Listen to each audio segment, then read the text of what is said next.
Hello, welcome back to another video. Today we are going to show daily production feature in Expand Production app. Expand Production app helps in increased productivity and improved focus. Now let's begin the tutorial.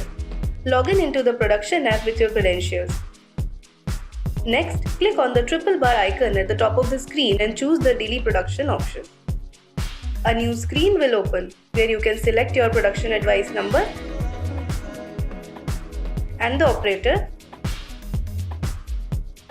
followed by choosing the process.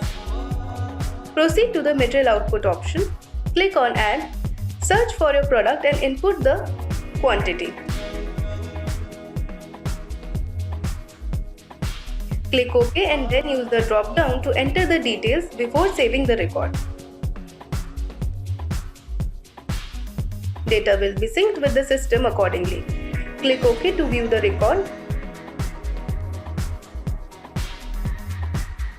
To add a new record, simply click the plus button and follow the same steps as before.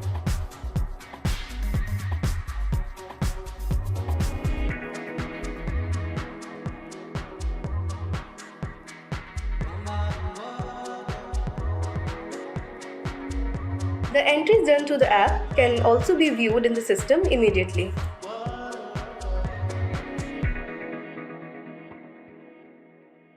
Thanks for watching. For more information, please visit our website www.expanderp.com.